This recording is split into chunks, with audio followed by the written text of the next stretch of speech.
following is a presentation of the Belly Up Sports Media Network.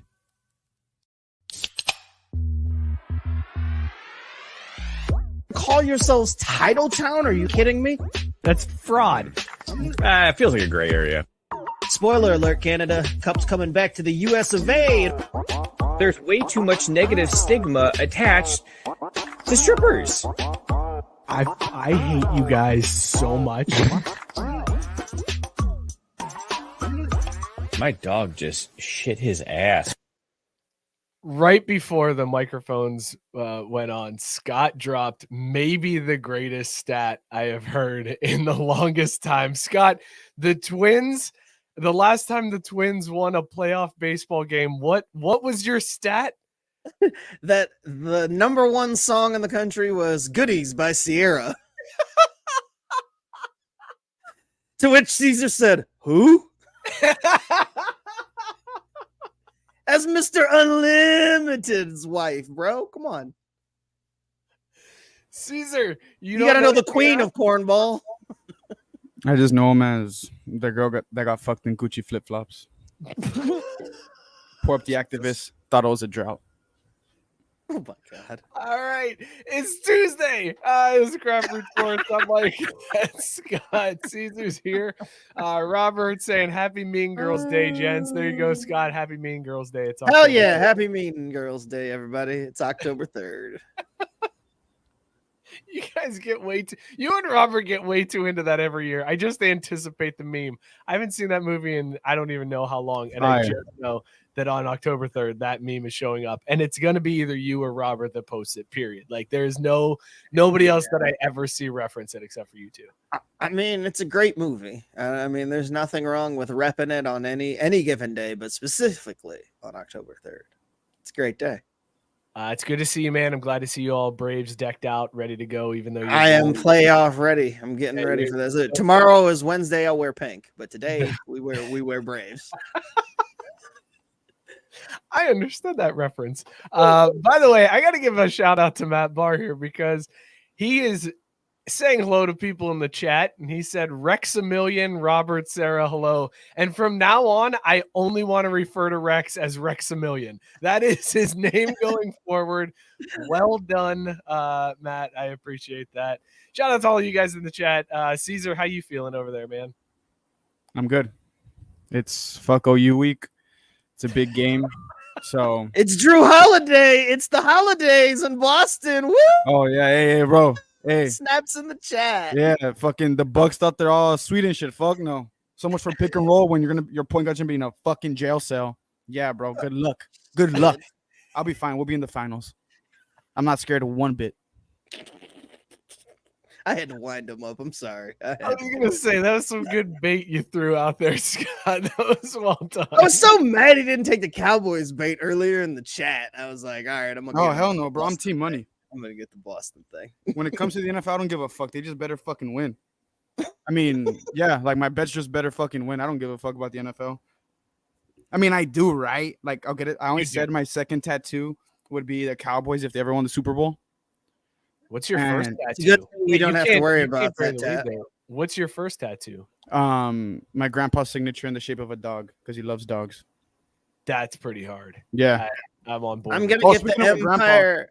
I'm going to get the Empire State Building tattooed on my forehead if a dragon ever farts in my face. That's as likely as you getting that Cowboys tattoo, bro. Bro, you got like 20 years on me. We're good. I know, but I'm just saying. I can be 70 and it can still happen. Like, I'll get it when I'm 70. Like, it's all good. Like, if it doesn't happen in my lifetime, that's sad. Like, honestly, it's sad. You're ready to be sad. Oh, that's why. So, speaking of my grandpa, this is one of my grandpa's hats that he gave to me. So it's a very special in the collection. He got it when he was working in the oil field.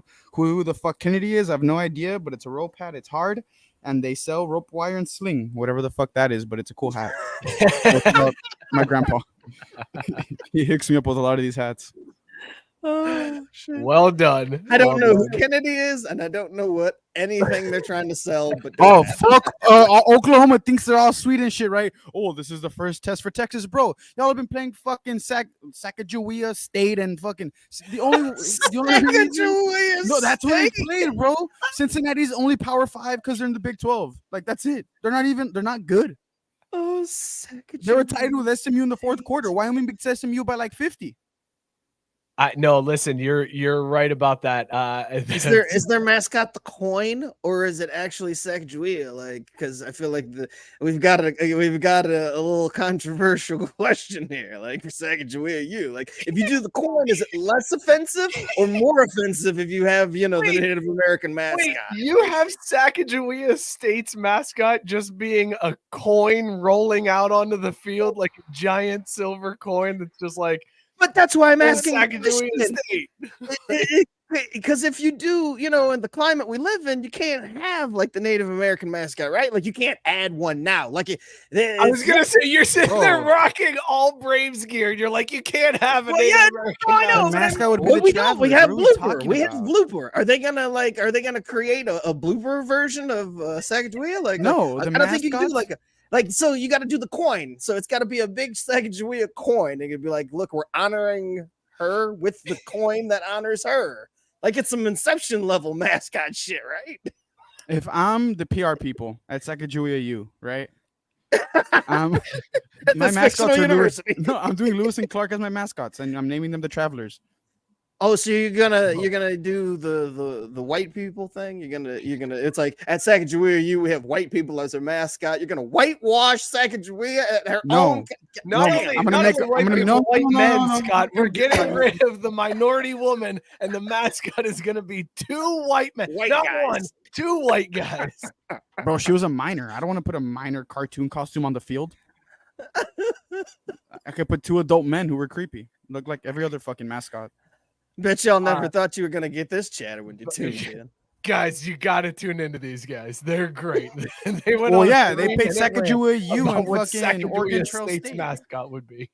It's bullshit. They think they're so nasty. Like, yeah, their defense is way better, and Deshaun McCullough is nasty, but like, I don't think anyone on Cincinnati offensively starts at Texas, nor SMU, nor whoever the fuck else they played. Like, Texas isn't a cover. Once Luke Fickell left, Cincinnati is not the Cincinnati that we've seen over the last few years. That's absolutely for sure. Sarah said that Sacagawea was a person first, a coin second. I am very well aware of that. I'm just asking which one is less offensive. Well, Rexamillion is saying, I think you can if it's specifically representing that person and not just a generalization of their people. So that's not a cartoon. So you can't big nose, giant teeth version of Sacagawea. Yeah, you could have you can have Sacagawea, you can have the person as your mascot, but you can't have like the cartoon. Like you can't have. What if it was like the coin with the sideways smiling face, like big toothy grin? The Sacagawea coin with the one with like the kid on her back? Oh no, I didn't even think about that. The coin itself, somebody could misinterpret that and be like, "Oh, are you saying that these motherfuckers they all gamble because they live on reservations and shit now?" Oh, that's racist. What? You know what? We gotta shut it down. Moving on. We got a show for you guys tonight. If this is any indication, I want to talk about that Toy Story game, guys, because that was surprising to say the least. I'm very excited about. Shut up, Bijan. Thank you. Also, we got to get to MLB playoffs and the SchwarBurger that I saw. We got to talk about that. And we got a new Wiseguy poll. Tons to get to tonight. Before we do all that, though, let's talk about these beers that are in our mugs. Scott, what is in your mug tonight, and would you bag it? So a couple weeks ago, you said you had tried this year's version of Pumpkin, and you were like, on it. And when I walked in, and I was like, hey, I got to find a pumpkin beer. It was the king already? It was the only pumpkin beer that they had. So I was like, well, looks like I'm doing pumpkin tonight. I don't know what you're talking about, my man. It's as sexy and as fuckable as it's always ever Listen, been. I prefaced the it by OG. saying, I prefaced it by saying it's possible I had a bad batch. That's very possible that the 4-pack I had. You had to have had a bad batch. But it was very cinnamon in me. Yeah, no, I don't have a problem. It's fantastic. I would fuck this 100%. I mean, y'all go look up pumpkin if you don't know. And if you've ever listened to this show, this is probably like the 4th time I've done pumpkin on this show. So go listen to one of those episodes. Wait, the show's been going on for what, 7-8 years now that we've been doing this show? And I know for a fact that this is the second year in a row. I was gonna say second year in a row. We did our pumpkin, bracket challenge the one year we had there. Like, yeah, I mean, I've at least had it 3 times that I know of. But I feel like it's been more. So yeah, I probably this has probably become the most drank beer on the show for me. Yeah, I would say so. Cesar, what are you drinking tonight? Would you bang it? I'm coming down straight from the mountains. I'm drinking a Coors Light. Straight from the mountains, high and low. You know what ad campaign I miss from Coors Light? I miss the ad campaign that they used to have where, like, all of a sudden the train would show up and fly by and everybody would just cool off from the breeze of the train. Yes. Thank you, Scott. That was such a good ad campaign. It was always like a dude that was like working in the yard and he was sweaty and like, oh, this is terrible. And all of a sudden, train flies past fucking train. It's just like girls in bikinis dancing and it's right through his living room. This is a beer commercial right here. I have a question regarding Coors Light and Bud Light. I know Coors Light was first, but why did Bud Light have like this takeover? I think Coors Light's way better than Bud Light. Advertising. Because I drink Bud Light and that shit tastes like piss. No, seriously, I just think that Budweiser has always had a very superior way of advertising their product. Bro, Coors Lights can change its colors. That's crazy. That's crazy. But it's just one of those things. Like they were first. They're like the Nike of beer. Like it's just like doesn't matter what they do. Like they established their brand and marketed the hell out of it. Oh, so Bud Light was first, and then it was Coors Light. Well, I don't know which one was actually first. Anheuser-Busch may have been before Coors. But look, it's how you market it and everything. It's just like Hydrox came before Oreo. Like Oreo did it better. Wait, hold up, pause. Cesar, do you know what Hydrox is?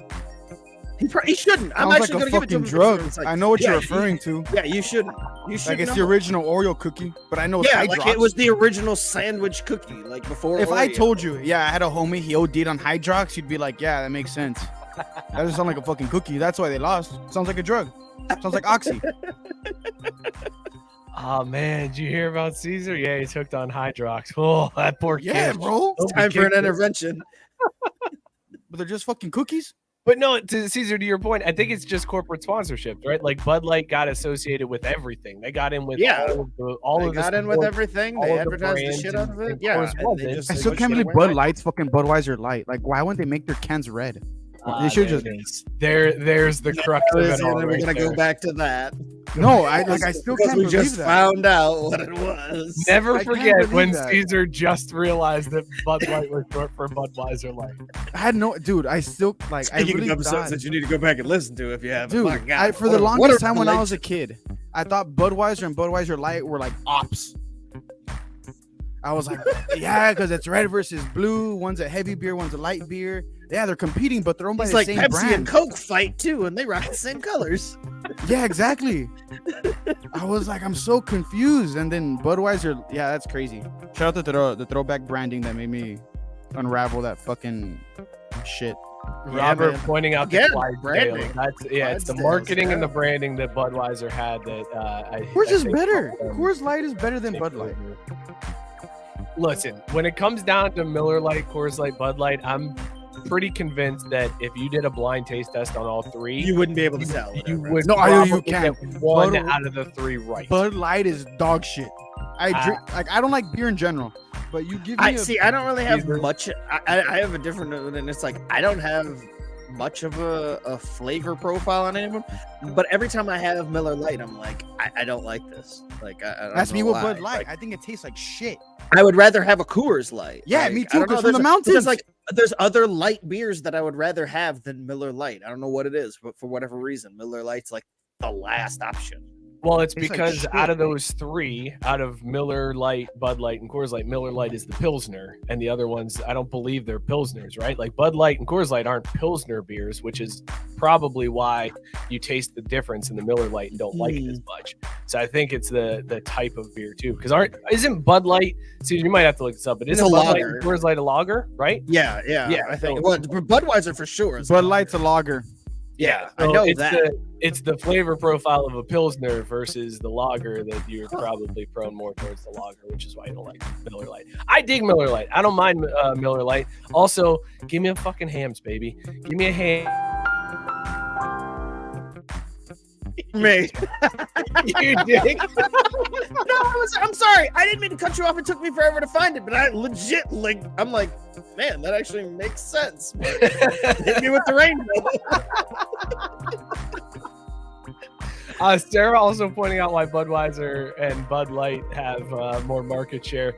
They have frogs and horses, and Rex a Million gave us the Budweiser, which was such a great commercial. Oh, Coors Light was first, 1770. I lied. I got 1778, 1978, and then Bud Light were in 1982. All right, there we go. All right, let's check and see what everybody else is drinking in the chats. So we got to go through here. Gabe is drinking Fuster Cluck. What a great name for a beer. That's right great. There. Fuster Cluck, a New England IPA, Devil's Logic Brewing Company, 7.2% ABV, banging the devil out of Duke. Well played, Gabe. Big win. Were y'all scared during that shit? Were y'all scared during that game? I'm scared during every game, Cesar. I'm scared during every game, but especially that one when it's 4th and 16 and you're down by 1. And I'm like, here we go again. This is it. This is the collapse. Here it is. This is how it ends. And I'm going to have to get fucking text messages again. And instead, Sam Hartman becomes that man and saves the season. Matt Barr says he's drinking a Little Thing sampler from Sierra Nevada. You should already know University. Sarah's drinking a shot of Hoarfrost. Hoarfrost? Am I allowed to say that? Earl Grey vodka. Gotta watch down Kiddick. Ooh, followed by Cigar City Brewing High Lie IPA 7.5%. High Lie is a fantastic. You want to talk about Kiddick? Kiddick. Just like being around kids for too long. Yeah, yes, exactly. Just general existence. That's why I fucking hate kids in general, dude. I always call them little rats at work. They piss me off. Dude, running all over the fucking place. Parents get a fucking grip, dude. It barely changes when you have your own. I can tell you that. That's why I'm never gonna have them, bro. All they're good for is tax breaks. Yeah, even then. Not as great as you think. At least that first one. That first one is great. Yeah, that first time around. Close. First tax break one deduction, and then after that, it's like, damn. Rex a Million having a founders October. I need them fucking stimmies again, bro. Stimmy me. Give me them stimmies for them kids, man. That's what I need. Bring back 2020. Shout out COVID. Just the stimmies, though. Yeah, no. Yeah, that's me. I said that. I said that shit. That's what I was referencing. Rex for real. Shout out to COVID. Founders Oktoberfest again. Definitely called it up for another bang. Let's see if we got any. COVID fixed the WWE too. Robert said he doesn't have a beer tonight. He just got home from work, so maybe soon. I am drinking Seeing Colors, a hazy IPA from Mad Tree here in Cincinnati. It's a great beer. I would absolutely bang this one. Sorry, Scott. It looked like you may have been going for a comment there. I got distracted. No. I was actually just taking Robert's off, and then you popped it back up. I just clicked to take it off. I was like, oh, he's talking. I'll just go ahead and do this. I'm going to my first Oktoberfest little festival thingy. You've never been to an Oktoberfest? Yeah, no, I'm going to Worst. Dude, Oktoberfest are fun as You gonna rock the Lederhosen? No, but I'm gonna buy one of those fucking big ass pitchers of beers and not drive home. Drink it out of Das Boot. It sounds fun. It looks fun. Or just one of those big ass giant steins. Yeah, the liter of Dunkel. That's the way to go in Oktoberfest. Hell man. yeah. Get a liter of Dunkel and just get hammered. That's the way to be. By the way, the comment section now is, I feel like this is no longer craft brew. This is just like domestic brewed sports because people are all in on their takes here. Matt Barr saying Bud Light is a hard pass for me. Miller is my preferred. He also said Natty Light is still the OG. That's one I can't do, man. I can't do Natty Light. Natty Light gives me such a bad headache for whatever reason. I don't know why. Like, Bush Whenever Light I isn't drink terrible. Bush I'm Light. never around Bush Light that often. That Like, camel I can count cans on for one bit. hand how many times I've had Bush Light, like because it was the only thing available. It was I also feel the like cheapest Bush Light one. tastes bad just because they package it in a camouflage can. Bro, that shit's hard. It's I'm not talking shit about camel. That shit's hard. That shit's hard. Like That this shit's tastes hard. like I should hate minorities or something. I don't No. like this one that Hey, much. minorities. shit's hard. JB said Coors Light had back in the early 2000s had the They Twins. did have the There's Twins. another reference to the Twins up earlier in the comments too that I missed. But yes, that was a fantastic ad campaign as well. And then Matt said, y'all feel the same way I do about the kid tax breaks. Y'all feel the same way I do about the kids' tax breaks as I do for putting solar panels in my house. That sentence is hard. That was Agreed. I started. It was one of those where I started reading, thinking this is going somewhere, and then it did not go. Yeah, anywhere. no, got very I could freaked out. tell. I was I like, get when that, you though. started back over, I was like, that's a Question for clusterfuck Matt of a Barr. sentence. Go ahead. How long did it fucking take for your panels to work? Because mine took fucking forever, and it pisses me off because I'm still paying the damn light bill, and I'm not getting my credit for the solar panels. It's pissing me off. Are we just waiting for him to reply in the comments? Yeah, Yeah, dude, I'll read yeah, it. We're good. comment, He did- you I can I was wait. gonna Okay, say, can but we I'll go read on it. with the You show, or just- do we yeah, have keep No, going we on. have to I'll sit read it. here in silence and wait for Matt Barr to respond. You're gonna use it for the one-to-one response. Sarah said seeing colors reminds her of my story when I did a saltwater float. I got to fuck do is one of that? those again, man. Dude, you've never done a saltwater float? It's a sensory deprivation tank. You get in and it's like pitch black, but you're floating on salt water and it's dense enough that you actually float and you feel like there's no stress on your body, like there's no weight, there's no sound, there's no light, nothing. It's complete sensory deprivation. And the first time I did it, I was seeing like these flashes of colors that I thought they were like putting on the tank. And I got out and I told the lady, I was like, that's pretty cool with those colors. And I was like, well, how do you guys do that in there? And she was like, we don't do that. And I was like, oh, I was just tripping balls. Cool. That's pretty awesome. Yeah, that's like definitely. Darius on Atlanta, right? Like in the series finale, that episode, right? That sounds I like the Aaron want to- Rodgers shit. Now that I have like a medical excuse to do other things, I really want to go back in a float tank now. I want Yes. to load up and then go in a float tank. This Oh, wait, sounds the shit they did awesome, with bro. 11? Yes, the stuff they did with 11 in Stranger Things. Yes. Oh, exactly perfect. that. I know what you're talking about now. It's- I was like, that sounds like the shit they did to 11. JB called me Joe Rogan. All right, Scott, it's playoff time. We got to start this show off here. Let's talk a little baseball. Here's the pitch. Oh, shit. Playoffs started today. My team's not in it. Collapsed at the end of the year. Like the Reds are. They didn't really collapse. They just ran out of gas. Like, I mean, Isn't that the same thing? no. I mean, like they were a little bit ahead of schedule anyway. Like the Reds weren't supposed to make this run, so like I just think they ran out of gas, and then they didn't do anything at the trade deadline. So, I mean, they almost still pulled it off. But when it came down to like the three teams that were fighting, when it was like the Cubs, the Reds, and the Marlins, and even throw in the Diamondbacks in there, when those four teams were like fighting for those last spots, everybody was like, the Reds have the easiest schedule out of all these teams. Easiest schedule for the Reds. They had the Pirates, they had the Guardians and the Cardinals to end the season. That was their last 8 games, and I think they won like 3 of them. It was rough, dude. But your boys make it. You get the first round bye.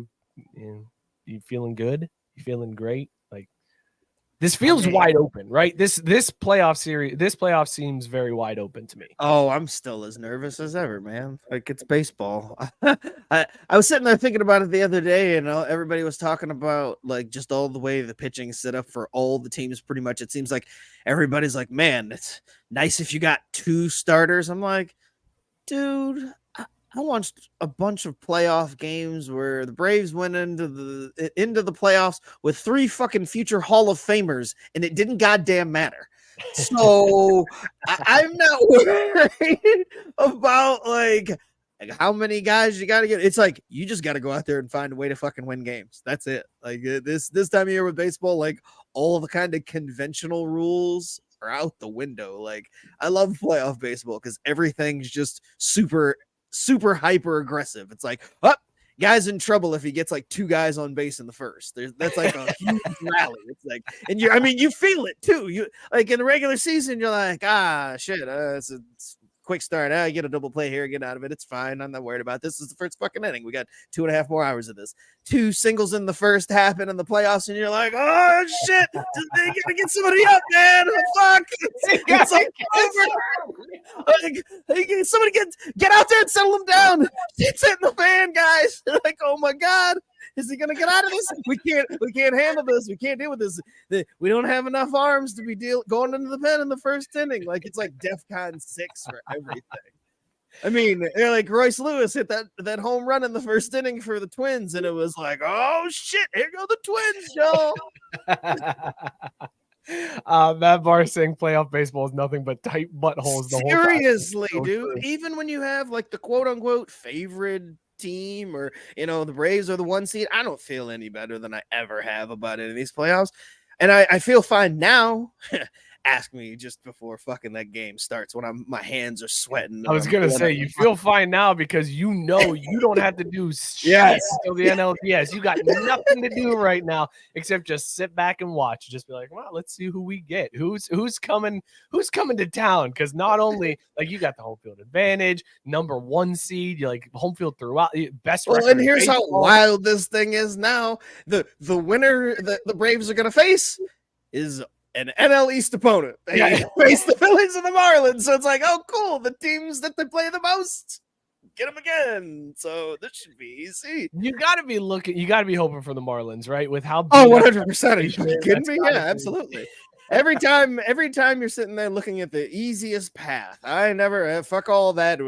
We want to get the Phillies. We want revenge for them. No, fuck that shit. I don't want to see the Phillies until next April. Fuck that shit.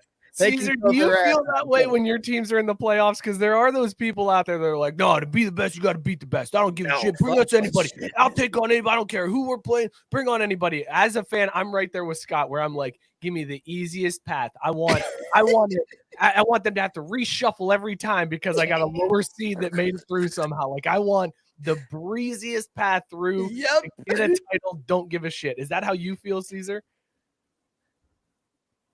My shit's delayed, but yeah, I don't give a fuck who the fuck we play. I just want to win. I want to be able to call your team a bunch of bitches and be like, y'all fucking suck, and you can't tell me shit back because I'm a fucking champ. I don't give a fuck if we're playing the St. Jude's team of children. Whoever gets there, goddammit, is like, oh well, you can only play the games. I was like, Marlins, I guess they were better than the Phillies this year. Well, have to go take care of business against the Marlins. Tough titties.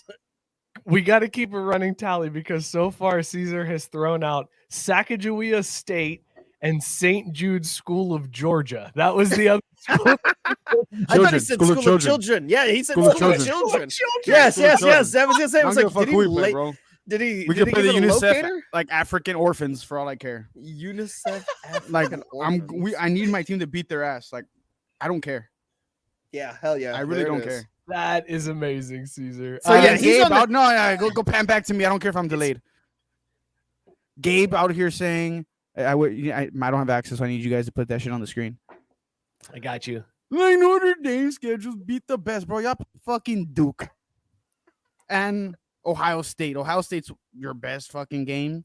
Great, congrats, you lost. I played Bama. Notre Dame also plays USC coming up here. That's a pretty tough one. Yeah, you haven't played that yet. I don't bring that up yet. Okay, all right, cool. Yeah. I'm picking and choosing. Sarah's saying we need these university shirts. I think that's a great idea, Sarah. We need to make these school shirts and sell them on the site. Sacagawea State and St. Jude's School for Children. UNICEF African orphans. UNICEF African. I don't feel comfortable putting that one on a shirt, man. Saskatchewan State was one 2 weeks ago too. Black. Okay, that's crazy. I just said the name. Race card. Taylor's back with his amazingly sounding delicious beers. Jesus. Oh Christ. no. What's he got now? Oh, found my beer. 450 North Brewing's Banana Split, a 5.3% smoothie style sour ale with banana, strawberry, milk chocolate, vanilla ice cream, vanilla cream, and sweet cherries. Would fuck so bad. God, that sounds amazing. It sounds so good. That sounds amazing. 450 North is pretty close to here too, Scott. I think they're Is it? just across the border in Indiana. They do like a corn maze every year, and like it's a beer festival inside the corn maze. So you can go to like Really? once you make it to the middle, there's all these different tents that you can then drink their beers. Yeah, they're Huh. man, I know a lot Gonna of have people to make that trip. 50 North. All right, Scott, looking at the bracket, the NL side of the bracket looks fairly decent, right? You got the Braves in the 1 seed, the Dodgers in the 2 seed. Like those are, you would expect those teams to be there. 3 seed is the Brewers out of the Central. And then to your point, you got the 4 and the 5 seed of the 2 NL East teams with the Marlins and the Phillies, and the Diamondbacks get into that last wild card. On the AL side of the bracket, what the hell is going on over here, man? Like, what happened to the American League? Like, you got Houston, who has become like a perennial power, but they're the 2 seed behind Baltimore. You've got the Orioles as the 1 seed. Houston almost didn't make the playoffs, dude. It's crazy. Like the last week of the season, they were still fighting to get in. Going into the last series of the season, if they had lost out, they wouldn't have made it in, dude. Like that's how crazy the AL is. So they almost Shout out didn't Lamar make it. If they Jackson in lost out, Baltimore. they wouldn't have made it, but instead they won the division. Yeah, and that's the greatest thing about baseball. They could have either not been in or the 2 seed. It's fucking wild, man. Fucking wild. But then you also have the series going on in the wild card right now is the Twins and the Blue Jays. And to your point, Scott, the Twins won today their first playoff 18-game losing streak broken. 18 games, dude. The last time they won, There's we were in college. friends. We were sophomores. Holy shit. It's gotta be a fan of one of those teams, right? Like it's gotta suck dick to be a fan of a team like that.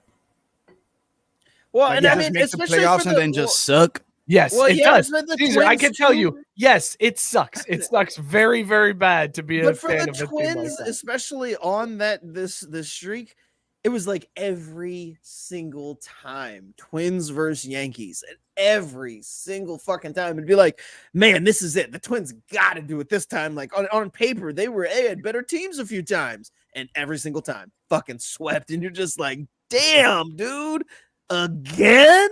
I know they were happy that the fuck. Sounds like you're talking about the Undertaker when you say the streak. Like again, this motherfucker won again. Well, I mean, seriously, it's hard to have an 18-game playoff loss, like streak, like 18 fucking games, and you're guaranteed to play at least 2 each time you get in. Like, woo.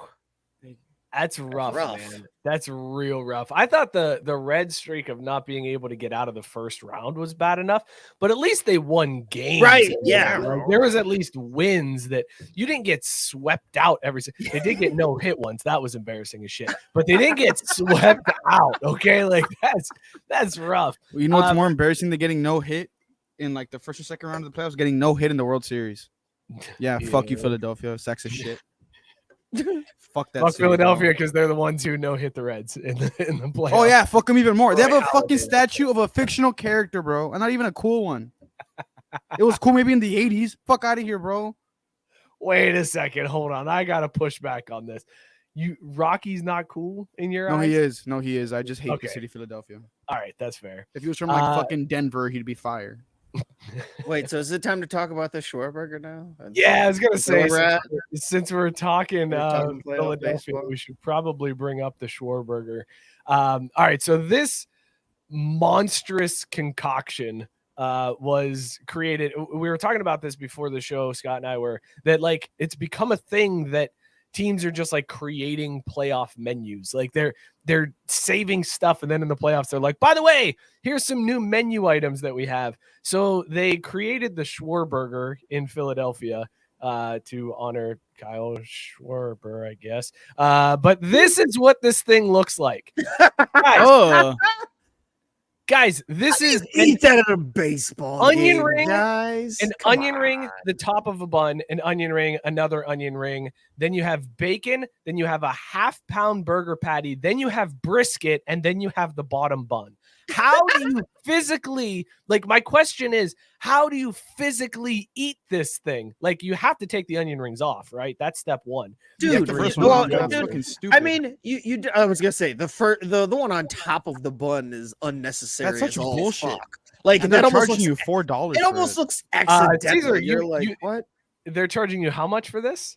No, I'm telling you, they're charging you $4 alone for the fucking top onion ring. Oh, right. Oh It's yeah, this- yeah. For this guy, say that burger, I bet you is $26. No, it's probably fucking 33. Shout out Larry Bird. Scott with the Price is Right rules. It is $23.12. Oh, shout out Jordan and SchwarBurger. Dude, I knew it was running around there. So it's like, but irregardless of that, like You're honestly, full for the whole day, though. You're Yeah. full for, yeah. Yeah, I was gonna That's say, kinda yeah, you're not solid. eating. Yeah, you're not eating for the whole day after that. But I mean, honestly, I'm struggling to eat it. If you take it all the way down to the bun, both bun pieces, and just the bacon with the fucking brisket and the burger, like That's that a tough. right that's there, a, yeah, the that's a two tough burger. patties and the bun, like, is tough to deal with. So like all of the onion rings, I guess, are just on the side. Maybe that's what they want. Like maybe they're figuring that you will take off the onion rings and then you're just gonna press that down on top of the bacon with the Okay, tubers. but if So double. But I don't know, man. Like if you're gonna take the onion rings off, why put them on in the first place? Serve them next there's to the, none. the There's burger. It's absolutely no absurd. fucking purpose. Yeah, I- it's just for the spectacle. It really is. Like, there's no way that a person can actually eat this thing as constructed. No. The bun from the top onion ring to the bottom bun, it's 6 feet 10 inches tall. There is no way that a normal human can eat this. As a matter of fact, Rexamillion said it right, where he said you have to unhinge your jaw all Shaggy and Scooby-Doo style.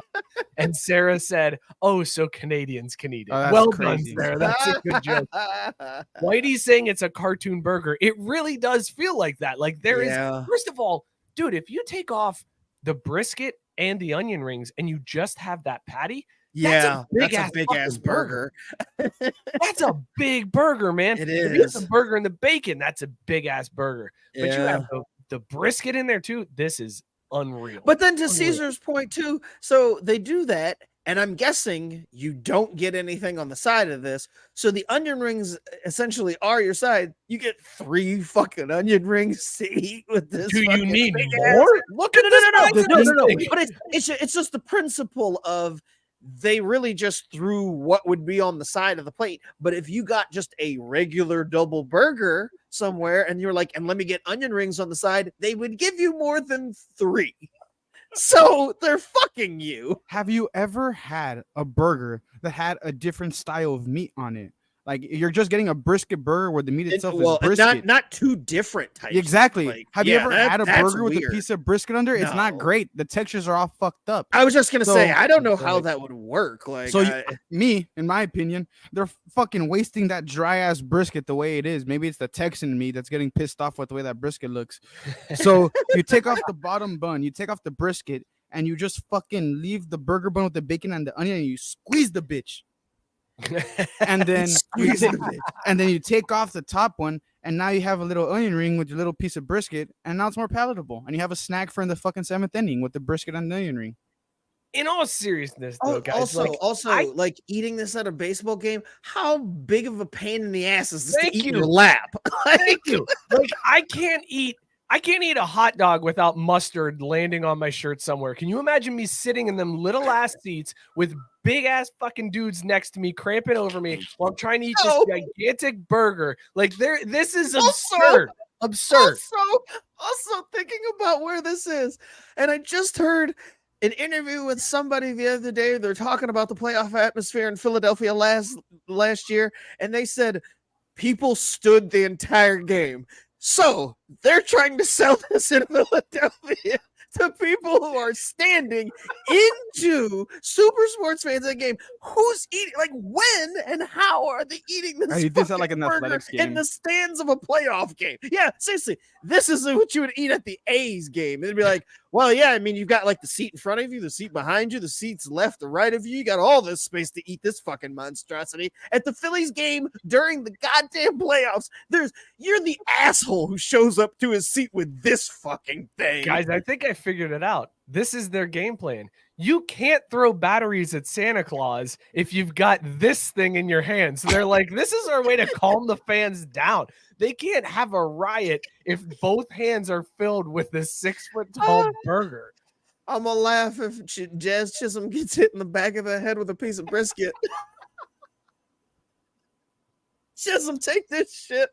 You eat this shit pregame, right? Like when they have that ceremonial first pitch and all that shit. You eat this never at a baseball game. I want to try it now. That's the thing. This isn't impossible. Like, yeah, I want to try it, but I want to try it at my kitchen table, not at a baseball game in a seat. Like, They don't have like patios at these stadiums. standing to eat this would still be a pain in the ass. Like, no matter where you're at. Like, this is a sit-down burger, period. But not in a stadium seat in your lap. Like, this is a sit at a table burger. Why don't they have like mentioning fruity before the show, smoothies too, or some like, shit? This has to be at just a single concession stand, right? Like this isn't available at all of the concession stands. Hell Right? no. Like the guy who's scooping in the popcorn and like getting the hot dogs off the roller, and then they're like, by the way, give me the 2-ton burger. And he's like, SchwarBurger. oh, damn it. All right, here we go. I need a SchwarBurger. Fuck. I would be Tell him we're out of brisket. God damn, man. It's like I'm making this thing. the amount of times at my fucking job, or like, oh, like we forgot something. You just hear me in the back going, fuck. Why the fuck do you want new fucking gummies? They work all the same. You fucking stupid bitch. So there I go, get the fucking gummies and go back out. Are these the right gummies, ma'am? I've worked concessions, dude, always with the special orders of the bullshit things, like at the last minute. Like, get the fuck out of here, you're ordering that shit. It is why the milkshake machine never works at McDonald's, y'all. I mean, in case you ever wondering, it's just they just straight Or why don't wanna McDonald's deal only with it. takes cash after fucking midnight. It's all about Yeah, ease, dumbasses. Bro, it's cash. Just count. It pisses me off so much. I'm fucking starving after work, and I'm like, hey, nomás tenemos cash, sir. Bro, fuck off. I place an order through the app. Just give me the order. Like, it's not that hard. I know it's on your screen. I see it right there. 1 quarter pounder, 1 10-piece nuggets. Put it in the bag, Jimmy. Shut the fuck up. Oh my god, dude. And I hate being assholes to them, but I'm like, bro, I placed the order 30 minutes ago. Like, it should be cold by now. Why is it not ready? Speaking of that, JB my said if you let that brisket and onion rings go cold, you might as well not eat Yeah. it. Take it home and put it in an air fryer. By the time you get like halfway through that burger, it's not worth it anymore. Yeah, man. That's And what I'm then saying. Like, Sarah- they really are getting you for $20. For sure. Sarah with the correct take that I can't believe none of us came across. The math doesn't work. I have 2 hands. This burger requires 2 hands. How will I hold my beer? Have Great your take, significant other Sarah. hold it. That's why hot dogs are the preferred baseball. How many fucking and here's my other thing. When they give you these types of fucking burgers or monstrosities at these places, they would hand you this shit. They hand you this burger. It'll be in the world's smallest tub, a tub just big enough to hold the fucking burger, all stacked up. So you're walking away like, shit, trying not to spill this fucking thing, right? And then they like, napkins are over there, or they put one fucking napkin underneath it. You're like, bitch, I need an entire sleeve that you get out of the box of napkins for this burger. Do you see this fucking thing? I'm gonna have to move parts around, and then with every bite, there's gonna be juices and shit everywhere. Give me a box of napkins for this fucker. Just give me a big giant wet towel. Like this should come with a Phillies playoff towel that you soaked in water. Like, ready to go for me with this fucking $20 burger. Fuck. That would be awesome. Seeing dudes with just wet towels draped around their necks while they're carrying the burger. giant burger, just like trying to deal with it. So there you go. If you're in Philadelphia for this series against, Get you a SchwarBurger. Go order a SchwarBurger. Also, right? know that the worker hates you for ordering. Yep. That poor guy's just there trying to raise money for his kid's school, and now he's got. I'm just trying to get some extra hours here in the playoffs. Fuck, man, I'm not trying. Who authorized this SchwarBurger? We didn't have this all season. I worked every Saturday during the summer just to make some extra weekend cash. I come in here for these playoff games, and I got to learn how to make this SchwarBurger. Fuck this. And you know the chef that created it is very picky about how that gets made too. He's Oh, like, sure. you got to There's do this exactly right. Instruction. And you've got like these dudes out here who are just like scooping nachos all day long that are now they have to mind a brisket in the back of the ballpark that are like, I don't fucking know if it's done. Man, I'm high as fuck. I don't know. This is air. Eat it or don't. I don't care. God, also, this is absolutely one of those things where the picture looks totally different than the burger because you know well you order this at the stadium. That brisket is like this thin. The burger is like a smash patty. There's like broken pieces of bacon and the onion rings are all over the place. There's no way this burger actually looks like this. Them onion rings are them soggy ones that you get. They're actually really thin. So it's like it's easy to get 3 in there. They're like, well, yeah, the picture of the burger, you're never getting that burger down. Why But could the they be burger a we actually smash hand burger? you? It's just, it's not that big of a deal. You just push that down. Hey, by the way, speaking of fucking crazy ass foods, guess what we found out today? The McRib is coming back after they said they retired that shit, baby. Is that shit even good? Yes. Oh shit! Now we need. Hold on, Scott. Before you say anything about, I know the last time I said this was like the Mexican pizza. Again, Nah, we gotta make bro. sure that Cesar has it. Well, you gotta, it's Cesar. You gotta taste test the McRib, Bro, my friend. no. The Mexican pizza is a fucking abomination to even fake Mexicans. Okay, fine. Okay, Bro. fine. And okay, so I'm black, and the McRib, I guess, if that's an offensive thing to you Mexicans, the McRib should technically be offensive to my people. I'm a Black. Texan. It should be offensive to me. Okay, fine. But I need you to have we need a Caesar's McRib review on the show.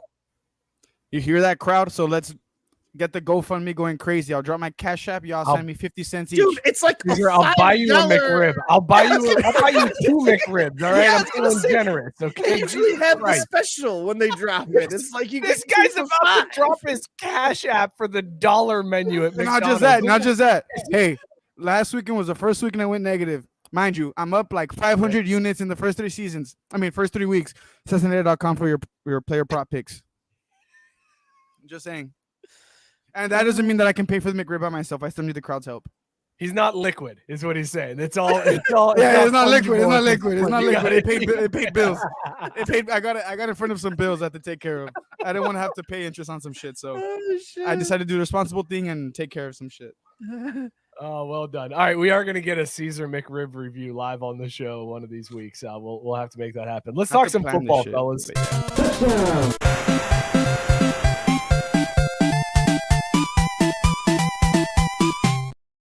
Oh Guys. shit, the Bears suck. Oh, they're so bad. Oh my god. Oh my god. Damn. Like, it was crazy because last year it was like, well, maybe Fields turned a corner. Maybe the Bears aren't going to be that terrible. MVP talk. And they're talking about like the Bears maybe being first or second in the Central, and here they are just North. North. Sorry, I'm still in baseball mode. And Close here they enough. are, just dog shit. Just There you complete go. dog- As It's to the bad point as now- ever. It's to the point now that they are talking about the Bears drafting Caleb 1 Williams and two. Marvin Harrison Jr. at 1 and 2, dude. 1 and 2, and they're bad enough to be 1 and 2, and you're like, yeah, but they need so much that ain't even gonna help them. Like, they should probably trade away one of those picks and stockpile some more because they need like an entire team overhaul. Like, it's not just Fields. The team is devoid of talent almost completely. Nah, DJ Moore's good. Roshan No, Johnson I know was they've good. got a handful of guys, but other than that, like Dog in shit. DJ Moore, like he's good, but I mean he's not like lighting up the world even on like a great team. Like I mean he's a really good receiver, but that's it. Brent, Like they've got a Brent handful from of guys, and the 1420. rest are just awful. Brent from 1420 with the correct take here. The Bears would have to improve to suck. That's how bad that team is. They are so bad, man. And I don't know what is it. The Bears the are so bad coaching they're gonna is bad. trade up with themselves. Like the Braves, the Bears have traded from 2 into the first spot. We this is unprecedented. We've never seen this in the draft before. We're not sure what the Bears gave themselves to move up to the number 1 I can spot. see them doing that just because they don't know who to take at number 1, so they trade with themselves and switch places to reset the clock. Reset the clock. That would be hilarious if at the end they're like they've had months knowing that they're number 1 and yet they still need another 10 minutes. What do you think? I would Justin do it just to Fields fuck with gets? Roger, just to see what Roger would do if you turned in the card that was like, The We've Bears traded have traded their selection to the Bears. The Bears are now on the clock. and then after they make that pick, it's like, okay, the Bears are back on the clock again. They're bad, man. It's real bad. Cesar, you've got feelings about my team, about Joey Burrow, because speaking of bad, the Bengals look rough, dude. It's not. Oh yeah, this fun. is where my question comes in. It's not All right. fun. He looks bad, but we know Joey Burrow's good, right? He's nasty. He's just hurt. So I was taking a shit and I was like Mitch, and I was like, he's got good receivers. His O-line's trash, and he's good, and the defense is all right. What if they fucking took Penei Sewell instead of Jamar Chase? Do we still have him with all these injury issues? So if you could, obviously hindsight's 2020, right? But if you go back to that draft, do you take Penei Sewell over Jamar Chase, or do you still take Jamar Chase? I still take Jamar Chase. The reason why I say that is because they made it to the Super Bowl with Jamar Chase. And yes, Burrow's line has been terrible. Agreed. But his injuries happened before they would have been able to draft Sewell. So he blew out his knee his rookie year when they would not have drafted Sewell. And then he got hurt this year in a non-contact way during training camp. So in any case, that draft doesn't impact his injury stat. Like, he's still hurt the exact same amount. Whether But he's getting rushed like a motherfucker. Those quarterback pressures is crazy, dude. It's like it went like in reverse. Camp? Yeah, he got hurt in non-contact. You're right. It was non-contact. non-contact. He just So I mean, I know we consider once upon a time you took the offensive linemen in today's NFL. Like Jamar Chase was the correct answer. Like every time. And it's not just like today's NFL and how the quarterback position has evolved and stuff. It's how the rules have changed to protect the quarterback. Like, it's not and benefit receivers with the way that defensive backs can't cover. So like you take wide receivers. Yeah, fuck you, Taylor Swift. They have all the advantages. Like, it's an easy call. Especially if you have a quarterback that's somewhat mobile, like just able to extend the plays somewhat.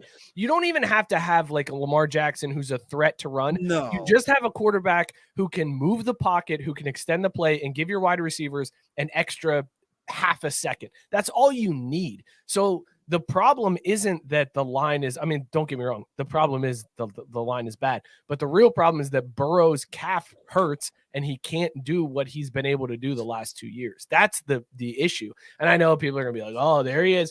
Burrow's hurt, and that's why the Bengals suck. Like, I get it. I understand that it sounds like I'm making excuses, but you can't look at Burrow over the last 2 years and then look at him, what he's done in these past 4 weeks, and say that's the same guy. There's no way you fall off that dramatically unless you're hurt. Except for the haters who wanted and wished it. Like, oh yeah, see, Bengals, they paid that money.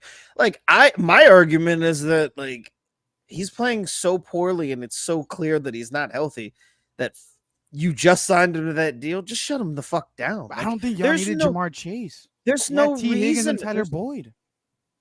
That's my argument for Penei Sewell. But that doesn't matter in this case. Like that does not matter. If he was there or Burrow's still hurt, like Burrow got hurt in a non-contact drill in the preseason. Like, shit happens. I don't know why you would not want Jamar Chase when you could have him. Like, over the long haul, yeah. I mean, it's not going to work out because you're not going to be able to pay all of them. But when you have that tiny window, you just stack up assets. Right. You get like I wish the Niners would have done that instead of picking for need and would have taken fucking CeeDee Lamb in that fucking draft. They could have had him like 2 or 3 times, but it was like, oh, well, we don't necessarily need a wide receiver. We need Justin Jefferson. Well, no, they couldn't have taken him. He got picked before their slot, but like CeeDee Lamb was still there. Here's the thing, too. Like, this is what people don't Jettas understand. went after CeeDee. I see JB in the chat talking about Penei Sewell because the Lions got Sewell, and he's saying from the beginning that they should have taken Sewell. Here's what people don't understand. If the Bengals had taken Sewell, he would have blown out his knee in the first game, and he never would have been the same after that. They did that once before. They took Jonah. What the fuck was that lineman from Alabama? Jonah Hill. Jonah Williams. I know what you mean. Jonah Hill. That would be amazing if they took Jonah He Hill. played like Jonah Hill. But they took Jonah Williams. He got hurt, and then he was never the same guy again. That dude was supposed to be like the left tackle of the future for the Bengals, and he hasn't. He's been released. Like, it's not. That's how this organization goes. Sewell, yes, you could look back and you could say, oh, they should have drafted Sewell, and look what Sewell's done in Detroit, and blah, blah, blah. You never know if that's how that happens because he could have gotten rolled up on and never been the same guy. And now you're stuck with no Chase and no Sewell. So fuck it. Like, you might as well roll the dice and see what happens. I just don't like, I feel like if Burrow didn't get hurt in the preseason, this probably, nobody's talking about this at all. I feel like this is no doubt about it. Question. And I like back in the day, again, different time in the way, like it's all about like stacking up the best possible players.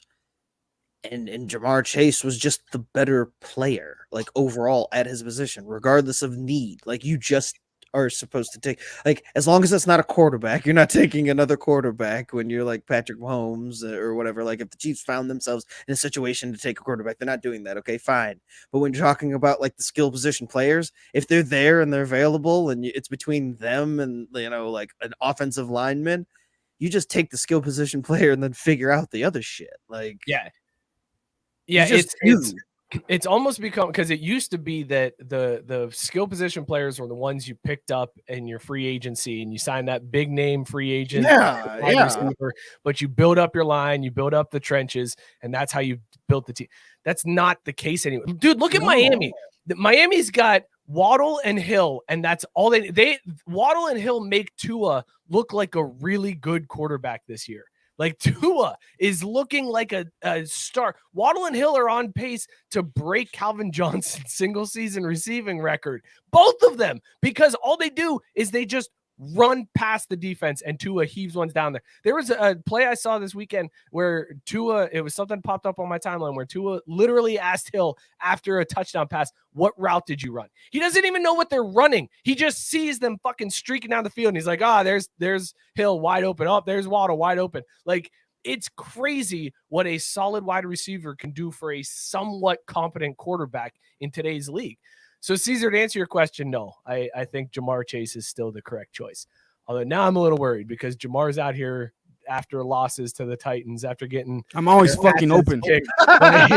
He's going on like he met Chad this past week of that ring of honor and some shit went to his head. I was like, no, Jamar, don't be that guy, dude. Come on, chill. Nah, he looked hard as shit doing it too. He had the chrome hearts on, the little hat and the jacket. I respect it. Hey, you keep complaining, my boy. I drafted you for a reason. Keep staying on these fucking pitches. Keep complaining, my boy. No, it's an even worse look when it's again like this is your college quarterback. Like, you guys are supposed to be boys, like doing that little snipey bullshit. He knows what's going on. Like, he's not even unfamiliar to the situation. Like, being on some old I was open. I'm always fucking open, as you should be. You're fucking I believe in you, my boy. Right? Like, this dynamic is weird because if you start to stack up all the things that have happened, like when they were talking about maybe Burrow wouldn't play in that week 3 game because he wasn't 100%. Jamar was out here like, I told Joe, don't play. If you're not 100%, don't play. And now he's out here saying, I'm always open. Like,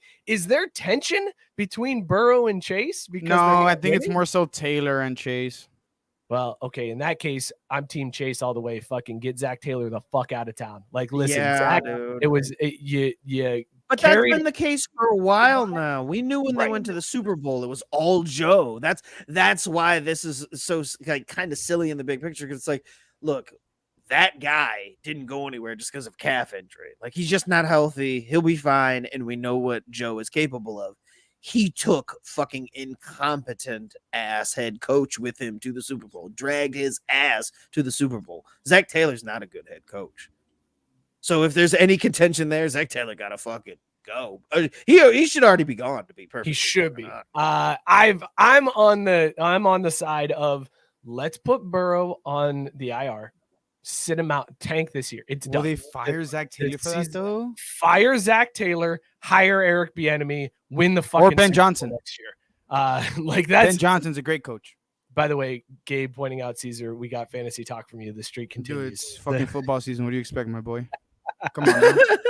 Hey, Osama bin Laden, 2-2. We're coming back. Let's go. Let's go. Let's go. Let's go. We're terrorizing the league, baby. Let's go. Wait. What was your team name again? Osama bin Laden.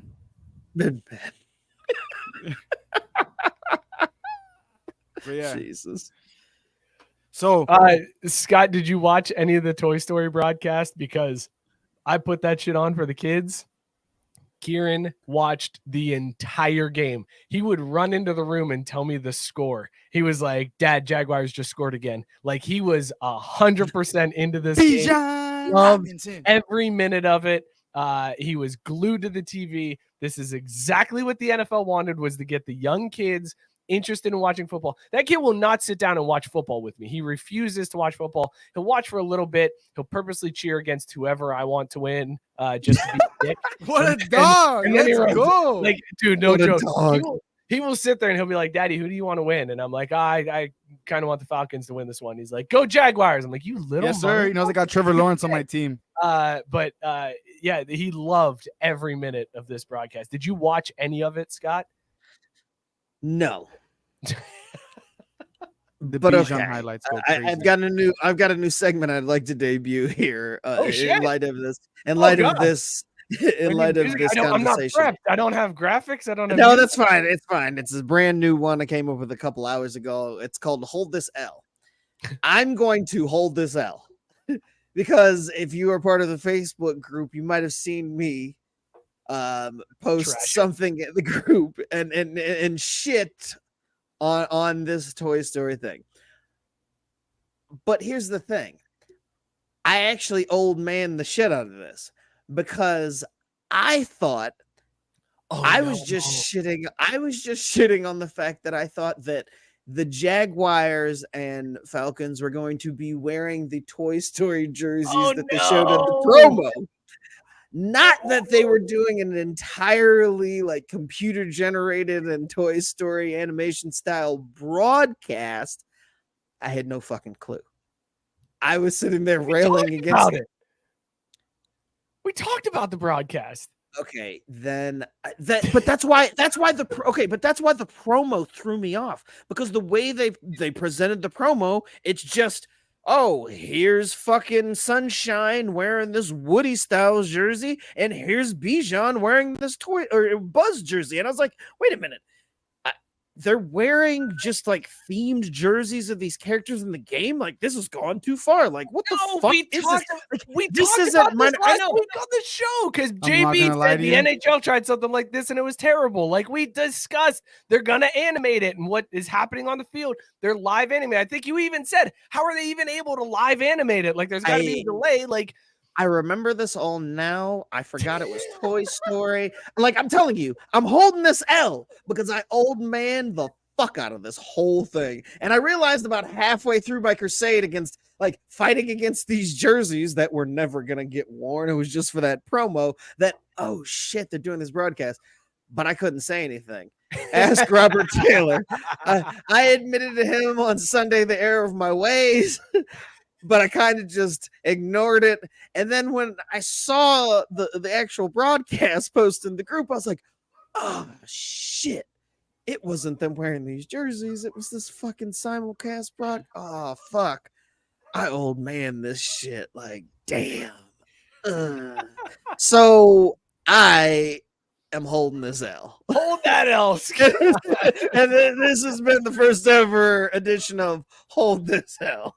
Have you seen? Okay, so you didn't watch the broadcast because in your mind, I've seen. Yeah, no. I have seen like the replays and like how they did it in the behind the scenes and everything. And I'm like, I actually was like, damn it! I wish I would have tuned in for this because it actually looked kind of cool. Because my kids, dude, your kids remind me of my kids when I'm sitting there watching fucking baseball. And no matter how much we play, we're at the damn fields all the time. Baseball will be on. They'll be paying attention to anything but. I tried to show him a fucking replay earlier of Jordan Montgomery diving off the pitcher's mound to catch a ball before it went off a bunt, and they couldn't have been more disinterested. I was like, look at that. That's how you do playoff, man. That's how you hustle. Like, they want it. Like, look at how hard they're playing. Like, that's how hard you guys did. Looking at me like, oh, that's cool. Like, fuck. But if it was in Toy Story, they'd be like, oh, did you see fucking Woody dive off the mound? Holy shit, that was tense. Here's my question, though, for you guys, because this broadcast, if you haven't seen the highlights, go look them up because it is insane how accurate highlights, the animations were. Like they used player tracking, they used tracking in the ball. Like they have split screens where they showed you what was happening on the field and what was happening in the animation, and it's dead on balls accurate. Like it is the play fake, the rollout. Yes, Scott Sarah hit you with the old white man side of you came out. Thank you for owning it. Yeah, I had to. I was sitting there Sunday afternoon, like I didn't want to admit it. It took me forever to get up the courage to admit it to Robert Taylor, who was the first one who called me on, like this is like but again, I thought I was railing against just jerseys, not against this whole fucking broadcast. So that made me feel even dumber later. I'm like, shit, I was railing against something and I didn't even know what it actually was. That's so amazing. But here's what I want to know, guys. So with the accuracy of like the animation that they did, why are we still using the chain to determine first downs? Why can't we have a tracker in the ball that they're able to use to animate on the other side of the world, right? That game happened in London, and on this side of the world, they animated it using player tracking and tracking in the balls, and they were able to get it down to a T. And instead, we can't do we can't put a tracker in the ball and know when we're at the first down line or when we cross the goal line. Why are we still in 2023 not able to have this technology? I was blown away that finally I saw a Notre Dame game where they had the camera in the first down stick so that you had like a down the line look from the, like basically the pylon cam, but in the stick. And I was like, improvement, but we still could use a tracker in the ball so that you know if the ball goes in between the goalposts or, you get the first down. Like there is no excuse after seeing that broadcast. There's no excuse why we shouldn't have tracking in the balls now. There should never be a question of where the ball went out of bounds on a punt. There should never be a question of did that ball go over the goalposts and still make it inside or go outside. There's no reason anymore. They proved it. Disney proved that you can fucking put a tracker in the ball and everything will be fine. I don't get it now, fellas. Everything won't be fine, but it'll be a lot better. And I say everything won't be fine because the fucking dickheads in the Premier League, I don't know if you saw over the course of the weekend, they fucked over Liverpool. They had the video assistant referee who's no fucking good at his job. I'd be better VAR ref. Oh, I was redundant. Video assistant referee. The fucking dickhead. They review the play. My boy's onside. Oh, disallow it. Yeah, you fucking twat. That guy's fucking 3 yards behind the other guy. You saw yourself. Incompetent people doing it. They're stupid little incompetent jobs. As I'm one of those people that works an incompetent job. But still, I'm better than them. I'm better than them. Bro, like you're going to have some fucking dickhead who just learned how to use his fucking Google Pixel last week. And he's going to be like, oh, well, how do I work the fucking new chipped ball and chain? You just press this button and you see if it passes it's a first down. If it doesn't, then it's not a first down. You don't get the 80-year-old guy that's holding the chains right now to run the technology. Like that's step one. Oh, no. But the NFL is going to fucking do that. Why? Because if it's not the most, but if the greatest domestic soccer league doesn't, if they have old people doing it, then the NFL will too, because it's cheaper. Well, that's a fair point. It is cheaper. JB the refs are part-time. JB said they tried to put trackers in pucks. It didn't end well. You also told me that the NHL animation broadcast didn't end well. It went great for the NFL. The NFL is just better than the NHL. The size of my dick. The football's the size of my head. Yeah, it's nothing against you, JB. It's just that the NFL is they'll do better than the NHL. It's not. It's financially ashamed of. Rex Million said probably if someone throws the ball 30 yards incomplete, it can mess up and say it was first down, but it was incomplete. That's why you have somebody you still have a person. Right. Yeah. I was going to say, we're not getting rid of refs in there. Yeah. It's like robot umpires, right? Like that's always the complaint and the argument against robot umpires is, well, what if it bounces and it goes into the strike zone and they call it a strike? Well, you still have a human there to be like, no, that was right. Yeah. Like, you can still have somebody be like, that was incomplete. It doesn't really matter. But I'm talking about you go to the robot on the close plays, like on the ones where it's like, wow, that was close. We need a measurement. Oh, actually, it was a half yard forward. So, or we need a replay, and we're gonna spend the next fucking 20 minutes dissecting this from 40 different angles, and then be like, it was inconclusive. Oh shit! If you had a fucking chip in the ball and just had everything, we'd know instantaneously. It'd be like, no, yes, no, boom, we'd be done. Instead of jerking off with fucking replays for 20 minutes, you know, the most crucial moments, and then just deciding, yeah, well, you know what? Still can't tell. Fuck it. Call on the field stands. They do it in tennis. Tennis has those fucking cool animations that when the ball goes in and out, like you can do it in the NFL. It's insane. It's arguably the best replay system in sports. I agree. Like, honestly, the way tennis does it is insane. And if tennis can do it in a ball that's the size of my fucking eyeball, why can't the NFL do it with the football's the size of my head? Just put a tracker at both ends and one in the middle, or even three. It shouldn't be that hard. Chips they weigh what? Fucking 0.001 of a pound? No. Like, it's not that hard, dude. Oh my Sarah God. said you're paying two different systems now. OWGs are never going to pay for redundancies. That's a valid point. That's a very valid point. Guys, I want to know too, did you guys see how David Njoku showed up to the Browns-Ravens game this week? He looked like fucking Bane. It was insane. Hard. He did. Hard. David Njoku showed up to the game. Now, he was ruled as out because of burns to his face. They said that there was an incident with like a fire pit or something in his kitchen, and he burned his face. So Njoku came to the stadium. He was wearing a fur coat with no shirt on underneath. That's always a great move. It is a good look. It's a really good look to go. Go ahead. If you're in shape and you have a fucking crazy body like that, no homo. Sorry if I get fined for that. Shout out Joker. But wow, dude, it's such a great look. Being fucking ripped and jacked like that off the fucking juice. I almost thought about hopping on fucking steroids after seeing. No, look at him, bro. This is how he looks like showed up. It is. He looks like a super villain rolling into the stadium. His mask is like just eye holes. There's like a very faint like nose indentation, but it's like fitted. It almost looks like a hard plastic mask, like, but he looks evil. No shirt, fur coat. This dude looks like he is about to take Gotham. He looks hostage. like Bane. He looks like what the fuck? What is he? Was he I think the funniest thing about this, in the darkness, Batman. The funniest thing about this though is like he put this on like 2 minutes before the camera's captured of it, because it's like there's no way. There's no way you wore this for like, you know, driving to the arena or, you know, getting a ride to the arena. Like you weren't rocking this.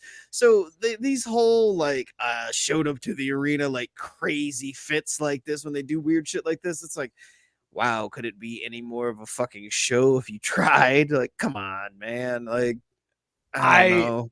I don't know, Scott. Now I love the idea of Njoku riding to the stadium in a convertible wearing this outfit. Can you imagine pulling up at a red light in Cleveland and you look to your right and there's this guy staring back at you? Hell no, I couldn't imagine being a big black man in that mask driving anywhere in any part of this fucking country and pulling up at a red light next to someone. No, sir. Are you kidding me?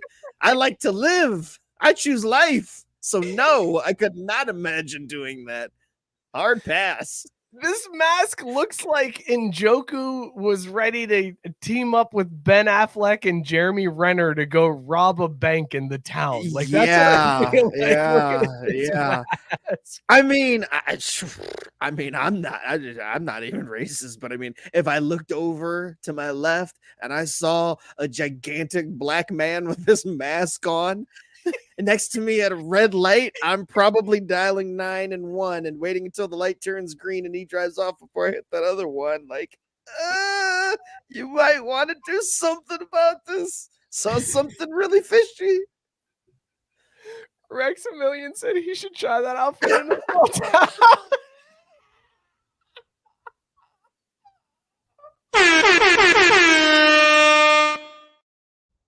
Fuck. Sarah pointing out rightfully though, but it's a white mask, Scott. So that don't goddamn matter. They see that big old black chest and you're fucked. I just saw an intimidating black man with a white mask on at the red light. I think you guys should probably do something about it. I don't feel comfortable. Get your batons out or something. Turn your body cams off. Do what you do. Oh, that's crazy.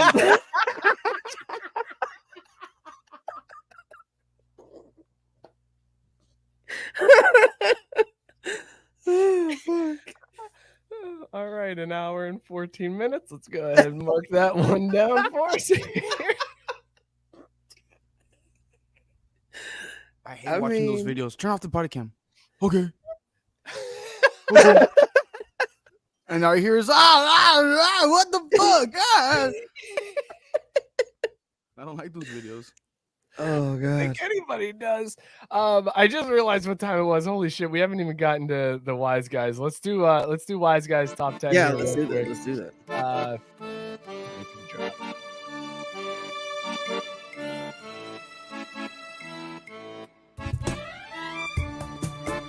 All right, Wise Guys top 10. Here we go. This is the portion of the show where we give you the top 10, sometimes probably more than 10 teams in college football, based solely on their odds to win the national championship. Here we go. Number 10, Notre Dame holding in at that number 10 spot, but their odds did improve. Went from plus 4,500 to plus 4,000 after their win at Duke. A big win for the Irish, staying in that number 10 spot. Number 9, Oklahoma and Alabama, both at plus 2,500. Number 8, we got USC, a big drop for USC, down to plus 1,800. They dropped from plus 1,600. Deion scared him, man. Deion's got him shook. After that game, the Trojans fall to plus 1,800 and drop to number 8. Number 7 is Oregon at plus 1,600. So they're up there in the Pac-12. It's amazing how many Pac-12 teams are in this top 10. Number 6 is Washington at plus 1,500. Number 5, we got Penn State at plus 1,400. Their odds didn't change, but some of the odds ahead of them did, but knocked them out of the top 4. So here you go. There's your 10 through 5 for the Wise Guys top 10. Let's get into the top 4, technically top 5, for week 6. Here we go. At number 4, Florida State falls out of that tie for third. They're at number 4 now at plus 900. Their odds got better, but they dropped because Ohio State and Texas both at plus 750, hanging in there strong at that number 3 spot. That scares me so fucking much. The top 2 odds, though, have gotten tighter. Boys, we got tighter here at the top. Number 2, Michigan. They improved to plus 400 odds, and Georgia, which would drop back to plus 300. So they're thinking it's a little tight. Georgia hasn't looked as dominant. Michigan doing Michigan things, even though they struggled with Rutgers. They ended up putting them away. So there's your top 4 for week 10. Scott, any surprises to you in the top 10 of the Wise Guys top 10 this week? I think just USC. That sticks out like a sore thumb. Their defense is trash. It's trash. Whose defense? USC. Oh, bro, it's terrible. They only beat Colorado by 7. It's so bad. And they were up big. They let them back in. Were they up huge? They were up big. When I saw the score, I remember thinking, oh no, it's another ass whooping for Dion. They ain't gonna let him live this one down. I didn't realize that it finished that close. Yeah, 48-41, and I think it went to overtime, right, Caesar? Didn't that game go to overtime? No. Okay, so it was Regulation. 41 in regulation, but still a Either way, but 7-point yeah. win. So I mean, them. But other than that, no. But there's a lot of intrigue here. Like this is getting fucking interesting now that we're getting towards the middle part of the season and things are starting to tighten up a little bit. Scott, you know what I think I'm going to do next week? That's your Wise Guys top 10 for this week. I think next week, Scott, I'm going to do the what would the 12-team playoff look like if that was this season. I know it's not the same already. Yeah, I'm gonna start doing it now. I know it's not. I know it's not the same without Mookie here to get confused. Yeah, I was gonna say, like, who's gonna get confused on it? Because I mean, that's the signature is like him just not understanding how math works. But wait, how can they be in that spot? They haven't won the Big Ten yet. God, he was so good. Like every week, I would be like, "Oh, he'll get it this week," and then he would be just as lost. I'm like, "Fuck, dude! Like this is all hypothetical. Like this is just if things went like this. Like, what are you doing?" It's my favorite Mookie thing because he would get so irrationally mad about not understanding the bit. And he would then be pissed off. He'd be like, blame it on us. Like, it's like, well, you guys don't understand what I'm saying. I'm like, no, we do. Like, you don't understand any of what's going on right now. Fuck. Sarah saying USC isn't number 5. That is the big shocker. Yeah, see? Top 10. It's because Washington and Oregon have looked better than USC. Yeah, sure. USC has Caleb Williams, but their defense, Bear Alexander hasn't made like any difference. I think when you look at the odds to win, right? Like everybody feels like it's Washington or Oregon that wins the Pac-12. I still want to put money on Oregon State to win that conference. In US, it'd be such a funny way for them to win, and they're good. It would. I mean, it'd be funny, but it really. I can see it happening. Really. I could see DJ go off against Oregon in some fucking miracle. And then Bo Nix just crumbles like he usually does in big games. Bo Nix. he's the dude. The amount he's so good for that. He's been good for that for the last 15 years. It's so fun to watch him collapse. They say, "Oh, bodacious Heisman." The amount of times I heard Heisman and Bo Nix, like, no, that doesn't make any sense. Like, if Bo Nix wins the Heisman, then all right, Sydney Sweeney, let's go on a date. Like, that's not gonna happen. Like, I got the same odds to get struck by lightning as Bo Nix does to win the Heisman. All right, now you're making me look. If Bo Nix wins the Heisman, I don't know what the fuck I'll do. I gotta look this up now because you are claiming that you have the same odds of getting struck by lightning as Bo Nix has of winning the Heisman. So let's pull up the awards right now. I'm pretty sure Bo Nix's odds to win the Heisman are like at plus 850, plus 900, shit like tied that. with your boy Quinn Ewers. Quinn Ewers, which is crazy. Bo Nix hasn't played shit. Caleb Williams is the runaway favorite right now. And then Michael Penis 180 and Penix at plus 380 to win the Heisman. Penis my boy Sam Hartman hanging in there at plus 3,000. There's some value to throw down. Q usually does good in big games, so I'm hoping this weekend he launches himself back in there in the top 3. Hopefully he goes for like fucking 5,000 with 6 touchdown passes and like 2 rushing touchdowns. So we'll see how it goes. Hopefully Q gets up there. You can't have Quinn Ewers win the Heisman though, right? Like you can't do that as a Texas fan because you want Arch next year. You don't want Quinn Ewers and Arch like battling, right? Because isn't Quinn coming back next year? Nope. Oh, we're hoping he does great this year. We're hoping Quinn does great this year. He goes for the draft, and next year it's Malik's year. Malik goes crazy, and then he goes to the draft, and then Arch can start his junior year. I see meltdowns coming in Texas. There is no doubt about it. Especially if Quinn Ewers doesn't go out this year and he comes back next year. You got Quinn Ewers and Malik and Arch all going for that starting. Somebody's transferring. There's going to be a nightmare situation. The thing is, I'm going to be completely honest. I like Malik more than Arch. That's Malik's. Yeah, Malik right now. Malik looks insane. I fucking love Malik Murphy. So I mean, this is the ideal situation. Like in Dreamland, it's Quinn leaves after this year. Malik does like what Mac Jones does, and when Sark was at Bama and goes crazy, and then he goes off to the NFL, and then Arch starts his fucking junior year or his redshirt sophomore year, and then KJ starts when Arch leaves. But oh my god, it's what I'm happy is that Sark was able to like navigate this path with Jalen, Mack, and Tua. Yeah, so we'll see, but it's scary. Scott, Arch is transferring. Arch is going to end up. If Malik ends up being nasty, then go ahead. Didn't he? God damn it. No, he's going to go to Ole Miss. He's going to make Lane Kiffin the power of the SEC. Then you know what? Then I'm here for it. Let's go. Let's fucking go. Give Lane that power, please. Do you remember when Lane was recruiting Arch and that was the only person he was following on Instagram was Arch Manning? Oh, yes. That's I also forgot. I keep forgetting that is where our boy is. My neighbor's daughter just went to Ole Miss. Like, she's a freshman at Ole Miss. Like, we got an in, man. Like, I need to get on there and be like, look, I don't care about any of the shit that's going to introduce me to Lane somehow. Like, you got to get in contact with Lane. We got to get him on the show. Like, got to get a direct main line into the show. All the shit this week and then got curb stomped by Alabama. Like feeble Alabama. He was talking all the shit because he's seen what everybody else has seen with that Alabama team and that Tommy Reese offense, where he's like, this is my year. I got him this year. I'm gonna talk all this shit. And I'm gonna back it up. And then got destroyed. Alabama's gonna lose like 2 games this whole year. They're gonna do like what they do with Blake Sims. Yeah, they're gonna be decent. They're only gonna lose like another game. But it's going to be those ugly. I mean, it's going to be like a typical like Notre Dame season where you feel like they should have lost 8, but they somehow only lose 1 or 2.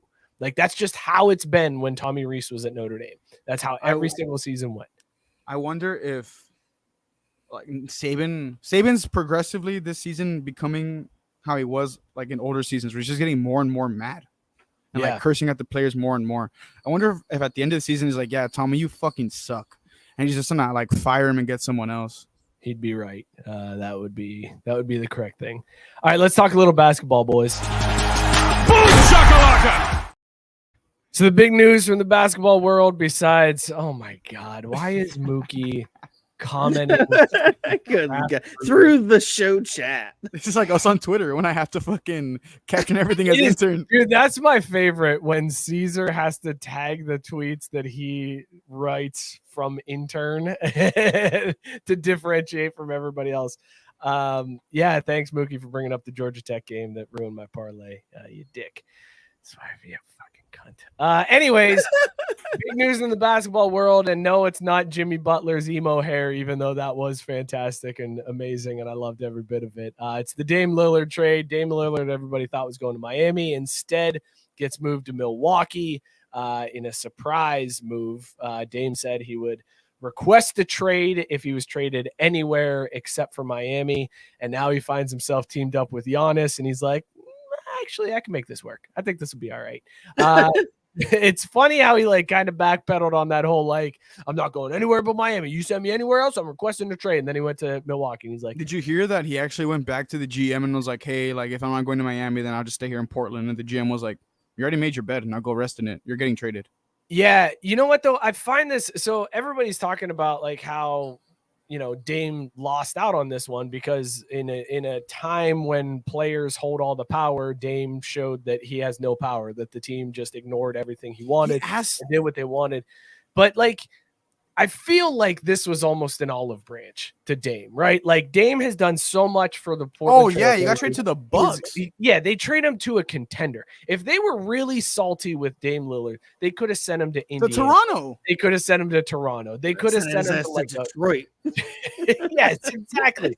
But they sent him to a place where like the knock on Dame this whole time has been, well, where's your ring? Like, yeah, you play out west where nobody sees your games and you don't have a ring, so you're not that great of a player. Now, most likely, Dame's got a chance at winning a ring next year. Like he's got that shot. He can get that under his belt. And it almost feels to me like this was the Trailblazers doing Dame a solid. Like, listen, we're not sending you to Miami. We can't bow and give you that. We can't set that precedent. Not just that. But we'll help you out. We'll send you to play with Giannis and get yourself a ring. The Miami offer was dog shit. You're gonna tell me Tyler Hero's the best portion of that package, bro? And then the draft picks for the fucking 6th graders right now? Like, no, the package for Miami was dog shit. And you have Tyler Hero on media day yesterday going like, so the teams that wanted me, you'll see why you want me. The teams that didn't, you'll learn your lesson or whatever the fuck this year. Like, no, bro, the best thing about you is your IG model wife or baby mama. Like, you're not that good. Granted, he could beat my ass, but he's not in the upper echelon of players in the NBA. Like, he's not. He's a liability on defense, but he's a great, like, 3-point shooter. Great. But what did the Bucks get back? Because the other portion of this was the Bucks got Dame. Drew, they got DeAndre, or I'm sorry, not the Bucks, the Trailblazers. They got Drew, they got DeAndre, and they got from that one trade, first round pick. So what did they, when they traded Drew to Boston, what did they get back for that one? So off the initial trade for Dame, right? The Trailblazers got, I think it's 2 picks from Milwaukee. And then they got Aiden. And it's not, what the fuck's his name? He's a role player. Nasir or something. Kamara. I think they got Kamara. The Dame trade between Portland and Milwaukee and Phoenix was Portland got Drew, they got DeAndre Ayton, they got Kamara, and then they got a first round pick and a pick swap. Like that was what they got. And then they were able to flip Drew for additional. But what my point being, the offer from Miami, like, yeah, it's Tyler Hero, but the only reason why this offer seemed any better was because you got the Suns involved to get 8. Oh, yeah. Like, it's not that great of a pick. That draft pick is dog shit. It's going to be like a late round pick. But the thing is, them getting Drew makes it better because they're going to flip Drew for something else. Everyone knew it. So then they end up getting for Drew fucking Robert Williams, who I love, which it hurt to see him go, but he was never healthy. Brogdon, and then 2 picks for 29 and 28. So they ended up getting like 4 or 5 players and like 4 picks. And not like trash players, 2 solid players, I'd say. So it's way better than what they would have gotten from Miami. Scott, as an NBA casual, somebody who, like me, doesn't think the season starts until Christmas Day, which is the more scarier sight to see in the playoffs now? The Bucks with Giannis and Dame? No, let me preface this. No. Let me ask the question here, Cesar. Okay.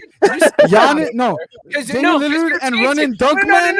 No, you're tainted. You can't think unbiased. I'm asking. It's running dunk man and Damian Lillard. I'm asking the unbiased basketball fan here, the guy who knows the season doesn't start until Christmas Day. What is more scarier in the playoffs? Is it Giannis and Dame, or is it Drew on the Celtics? Jazz Bucks finals. Jazz? The Nuggets. My bad. My bad. The other white ass team. Denver. My bad. The Nuggets finals with the Bucks. Like, it's gonna be the most white ass fucking boring. Like, the NBA is going to fucking hate it, but their finals are gonna be Denver and Milwaukee. Holy shit! Say it out loud right now. Stern is, or not Stern. Fucking, it's not even Stern for Adam Silver. Silver is somewhere shitting his bit. It's like, we gotta fucking fix this. We have got to stop this right now. Somehow, some way, make sure that somebody gets to Miami. Like, holy fuck. Milwaukee and Denver are your finals. Not only that, your 2 big stars aren't even like, they can't even pump up like, they're American guys. 2 centers. It's 2 centers that aren't from America. They're like, 2 God damn it. centers. Oh my God, it's like the NBA's nightmare. Oh no, but it's what they're getting. It's totally what they're getting. We can call it right now. It's over. It's fucking done. Is Dame's rap career going to do better or worse in Milwaukee than it was in Portland? Because strangely better. There's a lot more things that rhyme with cheese than nothing. I just don't know how much help running dunk man needs to do anything productive in the NBA. It's crazy to me. Everyone says he's this crazy player, but he needs all the help in the world. He's sounding more like Kevin Durant to me, if you ask me. But that's just me. That's just me. The Celtics built their shit through the draft.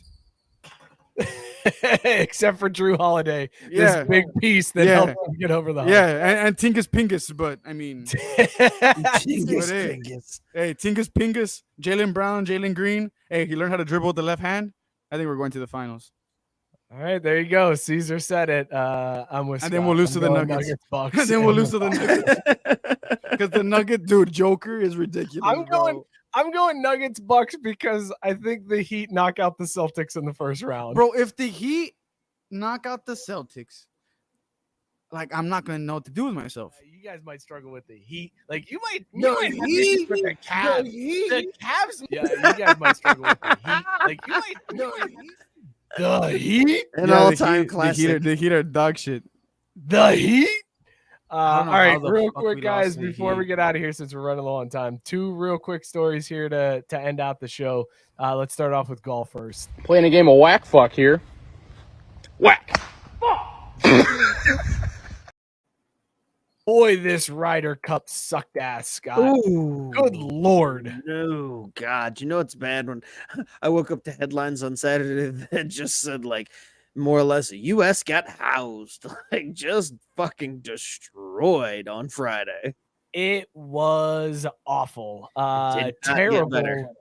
Terrible first day, and it didn't get Bro, any Scotty better Scheffler was fucking crying. whatsoever. Yeah, it was. Scotty Scheffler was crying from how Dude, bad he it got his was- ass kicked. But to be fair, well, that's not an excuse. But like, you should have known this shit was chalked when you saw like Team USA beefing with themselves. Yeah, and it wasn't good. And I know there was like the whole deal with the hats and like all the bullshit. But as bad as the U.S. beat Europe last Ryder Cup, it was that reversed this time around. I Like think it might have Europe been was worse. ready to go. It wasn't worse because U.S. won like 19-9. And then also the chants that they're making.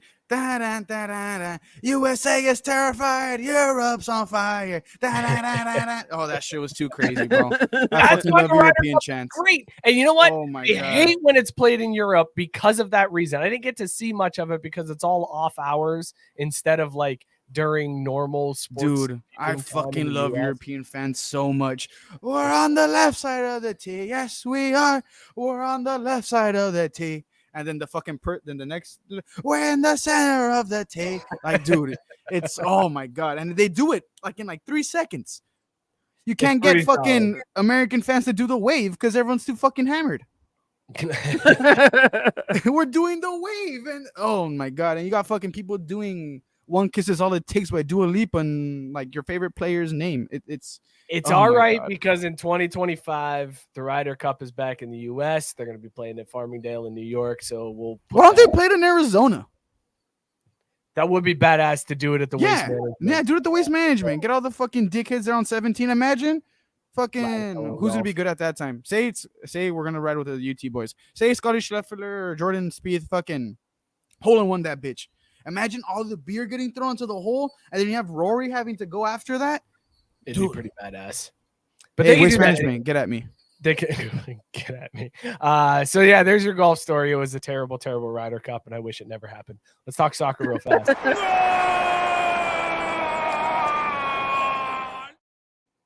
The Cincinnati, your supporter shield winner for this year in the MLS. They locked it down over the weekend with the win in Toronto.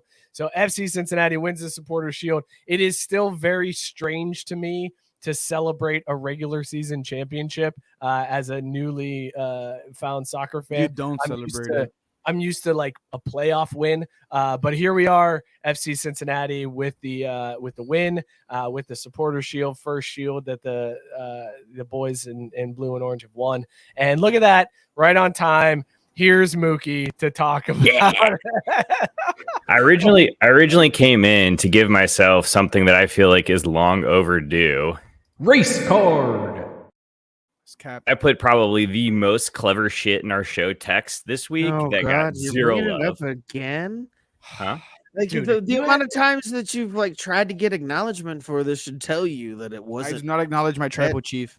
good. I mean, look, like dude, I didn't even. It was so off that when you first sent it, it didn't even register. Like I was like, the fuck is he talking about? Just a race car? Yeah. Okay, cool. So isn't that like such the appropriate thing for me to be excited about is something that nobody else understands or cares about? Kind of like why someone would celebrate an NMLS regular season title. Because only in America do we not care about the table winners in soccer, but rather we care about some manufactured playoff that happens after the fact. So in any other country, crazy. winning the regular season is a huge ordeal. Like it is. No, it's not a huge ordeal. It is the ordeal. You're right. You're right. It's the only thing. Yeah. But in the MLS, because it's America and we have to have playoffs, no one gives a shit about the regular season. You know what, Mookie? You're right. And I support this. Scott, congratulations to your Braves on their MLB championship this year. Their regular season championship. Raise the fucking banner, baby. Put the trophy in the case. Congratulations. Your boys did it. Well done. You know, if there's I one wish it regular was that season, easy. if there's one regular season title that means more than soccer, it is absolutely baseball. Because if there's one thing we know, it's that baseball regular season winners bring home that title. Peace, love. I'm out. You motherfucker. Mookie. This motherfucker right here. God damn it. Cesar, I was gonna ask Mookie. I don't know. Is this anything like the President's Trophy in the NHL, where like FC Cincinnati is cursed now in the playoffs, and there's no chance at all that they? No, I think LAFC won it last year, and they won the whole thing. Okay, good. That makes me feel better. Yeah, it's kind of just like it's so weird in soccer celebrating like having the regular season end and not be joyous in that your team came in first. I'm doing it from now on for every sport. I am celebrating the regular season champion for every sport. I'm going all in on the soccer style. It just sucks though in American sports because you do that and say, for instance, because it's happened a couple of times in my lifetime, the Cowboys finished first in the division and they fucking lose in the first round. Like the whole season was for what? Nothing. Doesn't matter. No, raise that banner, baby. First place, number one. Imagine the sight of the 5 Super Bowls up there, and then fucking 2021 NFC East divisional champions. I'd fucking kill myself. Not NFC East divisional championships. Best record in football. NFL champion. That's what it is. It's the NFL. It's the supporter shield for the NFL. You didn't win the Lombardi. You won the supporter shield. Big ups. Celebrate that shit. I'm doing it. It's I'm like going all in on the soccer. It's like the 73-9 Warriors. Everyone makes fun of them because they end up joking. Hell of a regular season. They did great. They win. They win it all. Hang the banner, baby. Everybody wants to make fun of the teams for hanging a banner for the President's Trophy in hockey. Nope, I'm in full support of this now. Let's talk about these beers that we were drinking and whether or not we would bang them. Scott, what was your beer? Yeah, I know what it is, and I know if you'd bang it. What was it? Tell the people, remind them whether or not. I was drinking Pumpkin, the OG, the original, the best pumpkin beer out there on the market. Southern Tier. You don't know, now you know. I would definitely bang it. Fantastic. Cesar, what were you drinking? Now you know. That's a song, right? It is a song. Oh, yes. goddamn. I didn't say the last word. I didn't say the last word. Like I didn't. No, I knew the song. I didn't say the last word. Himself. I didn't say the last word. The last word was coming in like Sacagawea. If you don't know, now you know. Like Cesar heard the news this week that there was an arrest in the Tupac case, and he was like, "Who?" Oh no, come on! I saw the fucking 30 for 30. 30 for 30 on Tupac? Was there a 30 for 30? Yeah, it was like one night in Vegas or some shit, and it was about the Tyson fight, and then okay, yeah, like yeah, okay, it had elements. Yes, okay, never mind. I remember now. They were like, it wasn't just a 30 for 30 on Tupac. I was like, no, that wasn't on Pac. Like, what did I miss that shit? Yeah, and then like Biggie died and shit. I mean, RIP to both of them. Then like Biggie died and shit. I threw the can away. I forgot. I was drinking Coors Light. Coors Light. You're Texas Yeti. Yes, sir. Come on now. Hey, fuck OU. Fuck those fucking Midwest. Those piece of shits and those trash. Who the fuck rides around in a wagon? Love when the show. I hope that wagon falls over this weekend. No, just because hope the it fucking greatest burns. And whenever the Boomer Sooner tips over, it's the best. Matt said, I love when the show goes into OT. And Sarah said, but it better motherfucking start on time. Tonight I was drinking Seeing Colors Hazy IPA from Mad Tree. It is fantastic. It's a great hazy IPA. Absolutely would bang. This was the show, boys. We did it. We put one out there. This was the thing that happened. Mookie popped in. I'm now all in on championships. All about something good. Also, Cesar has new shirts that we need to put up there for his schools that he created on the fly. Dude, I make up schools every week whenever I talk shit about college football teams. Saskatchewan State, fucking Quebec Institute of Technology, fucking UNICEF Orphan School, the St. Jude School of Children. Like, I can keep them going. I usually do it for Mexican schools because it's like a funnier joke here in Laredo, but I can think of all of them. I can't wait. We need a whole line of these. Thank you guys so much for tuning in. Be sure to follow the show at Crafty Sports on Twitter, X, Instagram. Join the Facebook group. All the people you see commenting are in there commenting and making jokes and posting memes and ripping on Scott for thinking jerseys are a thing that aren't really a thing. Go hit that up. Subscribe to the YouTube channel. Hit that like button right now. Help us out. Bump us up in the algorithm. Make this show seen by more people by throwing us a thumbs up. Also, subscribe, rate, and review wherever you get your podcast. Helps us out more than you know. Shout out Belly Up Sports, bellyupsports.com. Go hit them up and subscribe, rate, and review to all the podcasts on the Belly Up Sports Media Network. We will see you guys next week. Cheers, everybody. Get off my fucking lawn. Hook 'em horns. Fuck you.